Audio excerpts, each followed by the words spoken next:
അപ്പോൾ ആ സമയത്ത് ഭയങ്കര വിഷമമായിരുന്നു, കരച്ചിലൊക്കെ ആയിരുന്നു, എന്ന് പറഞ്ഞിട്ട് ഭയങ്കര വിഷമമായിരുന്നു. പക്ഷെ കുറച്ച് കഴിഞ്ഞപ്പോഴത്തേനും ഇപ്പൊ അതൊക്കെ എനിക്ക് മനസ്സിലായി തുടങ്ങി. ഓക്കെ, അതൊരു ഞാൻ ഇപ്പൊ റീസെന്റ് ആയിട്ടാണ് സത്യം പറഞ്ഞത് ഫുൾ വീഡിയോ കണ്ടത് തന്നെ കേട്ടോ. എനിക്കത് കാണാനുള്ളൊരു മനക്കെട്ടുണ്ടായിരുന്നു. അത് ഇപ്പൊ കാണുമ്പോ ചിരി വരുന്നുണ്ട്. അത് ചെറിയൊരു എഡിറ്റിംഗ് ഇടയ്ക്ക് നടന്നിട്ടുണ്ട്. പക്ഷെ എന്നാലും എന്തൊരു പൊട്ടത്തരാ ഞാൻ പറഞ്ഞു ഇപ്പൊ ആലോചിക്കുന്നത്, എന്തൊരു പൊട്ടത്തരാ പറഞ്ഞത് എന്നൊക്കെ പറഞ്ഞിട്ട് ഇപ്പൊ ആലോചിക്കുമ്പോഴത്തേനും ചിരി വരും. എന്താ ആക്ച്വലി അരുവിക്കരയിൽ സംഭവിച്ചത്?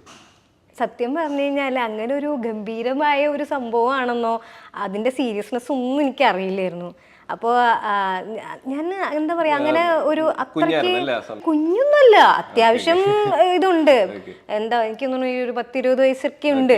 പക്ഷെ എന്നാലും എനിക്ക് പൊളിറ്റിക്കലി തീരെ വിവരമില്ലാത്തൊരു കുട്ടിയായിരുന്നു. അപ്പോൾ ആയിരുന്നു ഇപ്പോഴും വലിയതും ഭയങ്കര സംഭവം ഒന്നും അല്ല കേട്ടോ. ഇപ്പോഴും ചെറുതായിട്ടൊരു മാറ്റം അത്രേ നടന്നിട്ടുള്ളൂ. പക്ഷെ അത് അങ്ങനെ ഒരു വേദിയിലേക്കാണ് ഞാൻ പോകുന്നതെന്നോ അതിന് പ്രിപ്പറേഷൻസും കാര്യങ്ങളും ഒന്നും എടുത്തിട്ടുണ്ടായിരുന്നില്ല. അപ്പോൾ ആ സമയത്ത് ഞാൻ ദൈവം തന്റെ വീട് എന്ന് പറഞ്ഞൊരു തമിഴ് സീരിയലും അതിൻ്റെ തന്നെ മലയാളം ചന്ദനമഴ ചെയ്തുകൊണ്ടിരിക്കുകയായിരുന്നു. അപ്പോൾ ഇതിൻ്റെ രണ്ടിൻ്റെയും പ്രൊഡ്യൂസർ ജയകുമാർ സർ, എനിക്ക് അദ്ദേഹം എന്ന് പറഞ്ഞ ഒരു നമ്മൾക്ക് ഗോഡ് ഫാദർ എന്നൊക്കെ പറയില്ലേ, അപ്പോൾ അദ്ദേഹം പറഞ്ഞൊരു കാര്യമാണ് മേഘ്ന ഒന്ന് വന്നിട്ട് പൊക്കോളൂ എന്ന് പറഞ്ഞു. അത്രയും ഉണ്ടായിരുന്നുള്ളൂ. അപ്പോൾ അദ്ദേഹം പറഞ്ഞല്ലേ, ജയകുമാർ സാർ പറഞ്ഞാണല്ലോ എന്ന് വിചാരിച്ചിട്ട് ഞാൻ ചെന്നു. അവിടെ ചെന്ന് കഴിഞ്ഞപ്പോൾ നോക്കിയപ്പോൾ മീഡിയ കാര്യങ്ങൾ, ബ്രോഷേഴ്സ്, പോസ്റ്റേഴ്സ് ഒക്കെ കണ്ടപ്പോൾ സത്യത്തിൽ ഞെട്ടിപ്പോയി. പിന്നെ അവിടെ നിന്ന് ഞാൻ ചോദിച്ചപ്പോൾ എന്താണോ എനിക്ക് മനസ്സിൽ തോന്നിയത് അപ്പോൾ അതങ്ങ് പറഞ്ഞു. അത് അതിൻ്റെ ഇടയിൽ ഇപ്പം ചെന്നൈ എന്നൊക്കെ പറഞ്ഞിട്ട് അതിൻ്റെ ഇടയിൽ ഒരു പോസ് ഞാൻ ഇട്ടിട്ടുണ്ടായിരുന്നു. അതായത് ചെന്നൈ പോലത്തെ രാജ്യത്ത് പോകുമ്പോഴത്തേന് രാജ്യം ഡിസ്ട്രിക്റ്റ് അതെനിക്ക് മാറിപ്പോയത് തന്നെയാണ്. എനിക്ക് ബുദ്ധിമുട്ടുണ്ടാവാറില്ല മേക്കപ്പ് കഴിക്കുമ്പോൾ. എനിക്ക് ആ സമയത്ത് എന്താ ബുദ്ധിമുട്ടെന്ന് അവരോട് ചോദിച്ചു. കേരളത്തിൽ അനുഭവിക്കുന്ന ബുദ്ധിമുട്ട് എന്താണെന്ന് ചോദിച്ചു. എനിക്ക് ആ സമയത്ത് അവിടെ ഇവിടെ, അതായത് ചെന്നൈയിൽ 15 ദിവസം, മലയാളത്തിൽ 15. ഇപ്പം ഞാൻ പറയുമ്പോൾ എല്ലാവരും എനിക്ക് ഭയങ്കര തള്ളാന്ന് വിചാരിക്കും കേട്ടോ. അതൊക്കെ ഫൈൻ വോട്ടവർ. അപ്പോൾ 15 ദിവസം ചെന്നൈയിൽ, 15 ദിവസം കേരളത്തിൽ, അങ്ങനെയായിരുന്നു മാസത്തിൽ. അപ്പോൾ ആ സമയത്ത് ചില സമയത്തൊന്നും എനിക്ക് നമ്മൾ പോണ വഴി കൂടെയൊക്കെയാണ് ഞാൻ മേക്കപ്പ് ഇട്ടിട്ട് പോവാറുണ്ടായിരുന്നത്. ഓക്കെ, അപ്പം ചെന്നൈയിൽ വെച്ചിട്ട് ഭയങ്കര സുഖമായിരുന്നു. കേരളത്തിലാകുമ്പോഴത്തേന് കുറച്ച് ബുദ്ധിമുട്ടുണ്ടായിരുന്നു. എനിക്ക് ആ സമയത്ത് എൻ്റെ ഏറ്റവും വലിയ ബുദ്ധിമുട്ട് അതായിരുന്നു. നമുക്ക് ലൈഫ് എന്താണെന്നോ അങ്ങനെയെന്നുള്ളൊരു ബോധം ഇതൊന്നും ഇല്ലല്ലോ. അപ്പം ഞാനതങ്ങ് പറഞ്ഞു. പിന്നെ ചെന്നൈ, മുംബൈ പോലത്തെ ഒരു സ്ഥലത്ത് രാജ്യത്ത് എന്നൊക്കെ പറഞ്ഞിട്ട് ചെറിയൊരു പോസ് ഇട്ടിട്ടുണ്ടായിരുന്നു. ആ പോസിന് ശേഷമാണ് ഇന്റർനാഷണലിലേക്ക് ഞാൻ പോയത്. അവർ ആ പോസ് അങ്ങ് എടുത്ത് മാറ്റിയിട്ട് നേരെ ദുബായ് അവിടെ ഇവിടെയൊക്കെ അങ്ങനെ കയറ്റി. പക്ഷെ എന്നാലും പൊട്ടത്തരം പറഞ്ഞത് തന്നെയാണ്. അതെ, അതിന് മാറ്റമൊന്നുമില്ല. ഇപ്പൊ റീസെന്റ് ആ പാമ്പിനെ എടുത്തിട്ട് വെക്കണ ഒരു സീൻ ഉണ്ടല്ലോ, അതെങ്ങനെയായിരുന്നു? ആ ഒരു സീൻ എടുക്കുമ്പോ ശരിക്കും ഞാൻ പാമ്പിനെ എടുത്തു തന്നെ. ആദ്യം എല്ലാരെയും പോലെ എനിക്കും പേടിയുണ്ടായിരുന്നു. അതല്ലേ നമ്മുടെ മനസ്സിൽ എന്താന്നുള്ളത് നമ്മൾ അഭിനയിക്കുമ്പോ പുറത്ത് കാണാൻ പാടില്ലല്ലോ. എന്റെ അടുത്ത് പറഞ്ഞ ചെറിയൊരു പാമ്പാന്ന് ആദ്യം പറഞ്ഞത് കേട്ടോ. നിങ്ങക്ക് കണ്ടാൽ തന്നെ അറിയാം അതിന് നല്ല വലിപ്പുണ്ട്. ഓക്കെ, അപ്പോ ഇത് പിടിക്കാൻ പറഞ്ഞപ്പോഴത്തേനും ഞാൻ പേടിച്ച് കൈയൊക്കെ വരച്ചിട്ടാണെങ്കിലും പിടിച്ചു കഴിഞ്ഞപ്പോൾ തന്നെ ചേട്ടൻ പറഞ്ഞു, മോളെ മുറുക്കരുത്, നമ്മൾ മുറുക്കി പിടിച്ചു കഴിഞ്ഞാൽ ചിലപ്പോൾ പ്രശ്നമൊന്നുമില്ല, ചിലപ്പോൾ ഒന്ന് ചുറ്റാൻ സാധ്യതയുണ്ട്, ചുറ്റിക്കഴിഞ്ഞാൽ ചിലപ്പം അത് മുറുക്കാൻ സാധ്യതയുണ്ട്, അപ്പോൾ ചിലപ്പോൾ ബോണിന് എന്തെങ്കിലുമൊക്കെ. ഓഹോ, അപ്പൊ ഞാൻ എന്ത് ചെയ്തു, ഭയങ്കരമായിട്ട് ലൂസായിട്ട് പിടിച്ച് എങ്ങാനും മുറിക്കാലോ എന്ന് വിചാരിച്ചിട്ട്. അപ്പോൾ ലൂസാക്കി പിടിച്ചപ്പോൾ ഈ സാധനം ഉള്ളിൽ നിന്ന് ഇങ്ങനെ എഴയും. അത് വല്ലാത്തൊരു ഡിസ്കസ്റ്റിംഗ് ഫീലായിരുന്നു. പിന്നെ ഫസ്റ്റ് പിടുത്തം പിടിച്ചപ്പോൾ തന്നെ ഇതിങ്ങനെ എഴഞ്ഞിട്ട് ഇങ്ങോട്ട് നോക്കി പിന്നെ ഇതിങ്ങനെ വന്നൊരു നോട്ടം.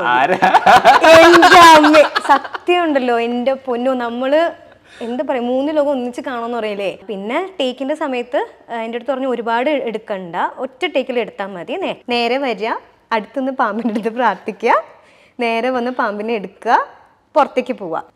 ഇതായിരുന്നു ഷോട്ട്. അപ്പം നേരെ വന്നു, ഞാൻ പ്രാർത്ഥിച്ചു. അപ്പം ഓപ്പോസിറ്റിൽ നിന്നിട്ട് കുറച്ച് ദൂരെ നിന്ന് ആ ചേട്ടൻ എന്തൊക്കെയോ ആക്ഷൻസ് കാണിക്കുന്നുണ്ട്. അപ്പോൾ ഇത് ഡിസ്ട്രാക്ട് ആവുന്നുണ്ട്, അങ്ങോട്ട് തന്നെയാണ് നോക്കിയിരിക്കുന്നത്. എനിക്ക് വലിയ ബുദ്ധിമുട്ടൊന്നുമില്ല. എടുത്തു കഴിഞ്ഞ് ആദ്യത്തെ ഒരു ടേക്ക് ഓക്കെ ആയി. രണ്ടാമത്തെ ടേക്കത്തേന് എടുത്ത് ഇങ്ങനെ പിടിച്ചപ്പോഴത്തേനും അത് എൻ്റെ ഇങ്ങനെ തച്ച ആ സ്റ്റിച്ച് ഉണ്ടല്ലോ അത് വിട്ടിട്ട് ഇങ്ങനെ ചീറ്റി. അപ്പോൾ അവർക്കുള്ള മൊത്തം ഡിസ്ട്രാക്ഷനായി. എല്ലാവരും ആന്നും പറഞ്ഞുകൊണ്ട് അങ്ങോട്ടും ഇങ്ങോട്ടും ഓടാൻ തുടങ്ങി. എനിക്ക് ഇപ്പോഴും ഓർമ്മയുണ്ട്, ക്യാമറമാൻ ചേട്ടൻ ഞാനിങ്ങനെ പിടിച്ചിട്ട് ഞാൻ വിട്ട് കഴിഞ്ഞ് കഴിഞ്ഞാൽ ഇത് എങ്ങോട്ട് പോവും, എന്ത് ചെയ്യുന്നൊന്നും പറയാൻ പറ്റില്ലല്ലോ. ഞാൻ ഇങ്ങനെ തന്നെ പിടിച്ചു നിന്നു. അപ്പോൾ ക്യാമറമാൻ ചേട്ടൻ ക്യാമറ ഒക്കെ ഇട്ടിട്ട് ഓടിക്കളഞ്ഞു. എന്നിട്ട് ഞാൻ ആ ചേട്ടൻ വരണവരെ ഇങ്ങനെ അയ്യോ എൻ്റെ അമ്മേ എന്ന് പറഞ്ഞ് കണ്ണും മുട്ടിന്ന് പേടിച്ചിങ്ങനെ നിന്നു. ആ ചേട്ടൻ വന്നിട്ട് ആ പാമ്പിനെ കൊണ്ടുപോയിട്ട് ഉടനെ തന്നെ വെള്ളത്തിലൊക്കെ ഇട്ട് കൂളാക്കി. അങ്ങനെ അതാണ് ഇപ്പൊ റീസെന്റ് ആയിട്ട് വൈറലായത്. വൻ ടാസ്ക് ആയിരുന്നു. പക്ഷെ അതിന് ശേഷം എനിക്ക് അങ്ങനെ പാമ്പിനോടുള്ള അത്ര പേടിയില്ല കേട്ടോ. പേടി അങ്ങ് മാറി. അതൊരു പാവമായിട്ട് തോന്നി. ത്രില്ലർ ചിക്കൻ പിന്നെ ഉണ്ടാക്കിയായിരുന്നു. എന്ത് സാധനം? ത്രില്ലർ ചിക്കൻ എന്ന് പറഞ്ഞിട്ട് ഒരു യൂട്യൂബ് വ്ളോഗ് കണ്ടായിരുന്നു. ലൈക്ക് എന്റെയോ ഒരു ഫുൾ ചിക്കൻ എടുത്ത് വെച്ചിട്ട് കൊച്ചിലെ ഉണ്ടാക്കിയത്. എന്റെ അമ്മേ, ഞാനത് 2 കൊല്ലം മുമ്പ് ഉണ്ടാക്കിയതാ കേട്ടോ. ഇപ്പൊ പെട്ടെന്ന് ചോദിച്ചു കഴിഞ്ഞാൽ ഞാൻ പേരെന്നെ മനസ്സിലായില്ല എനിക്ക്. അത് ത്രില്ലർ ചിക്കൻ മീൻസ് അങ്ങനെയല്ല, അതിലൊരു ത്രില്ല് ഉണ്ടായിരുന്നു. ഇതാണ് നമ്മുടെ ത്രില്ലർ ചിക്കൻ. ഞാൻ ഡിഷിന്റെ പേരാണ്, എനിക്കതാ മനസ്സിലാവേണ്ടിരുന്നേ. ഒരു ഫുൾ ചിക്കൻ എടുത്ത് ഫ്രൈ ചെയ്ത് അല്ലേ, എന്നിട്ട് ആരും അറിയാണ്ട് ഇങ്ങനെ കിച്ചണിന്റെ സ്ലാബിന്റെ പുറത്തുനിന്ന് കഴിച്ചതായിരിക്കും. അതിനൊരു ത്രില്ല് ഉണ്ടായിരുന്നു. വെള്ളം വന്നിട്ട് ആ ഫുഡിനോടുള്ളൊരു അതിനെ എക്സ്പ്ലെയിൻ ചെയ്ത രീതി ഉണ്ടല്ലോ.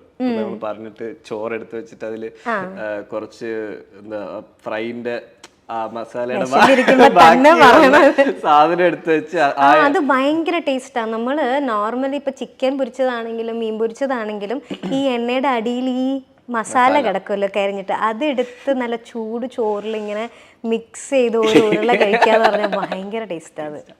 അത് ചിക്കൻ കൂട്ടി കഴിക്കണേക്കാട്ടും ടേസ്റ്റാ.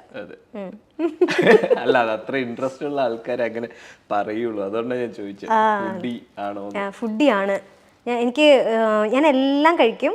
കൂടുതലും നോണാണ് കഴിക്കുന്നത്. ഞാൻ ഭയങ്കര നോൺ വെജ് പ്രിയാണ്. കൂടുതലും നോണാണ് കഴിക്കുന്നത്. ഫേവറേറ്റ് ബിരിയാണി. എല്ലാ മെനു ഫുള്ള് നോക്കിയിട്ട് ഏറ്റവും അവസാനം ബിരിയാണി. അത്രേ. എവിടെ പോയാലും എല്ലാം നോക്കും. അത് ഇത് മാറ്റത് മറിച്ചത്, എന്നാ ഒരു ബിരിയാണി.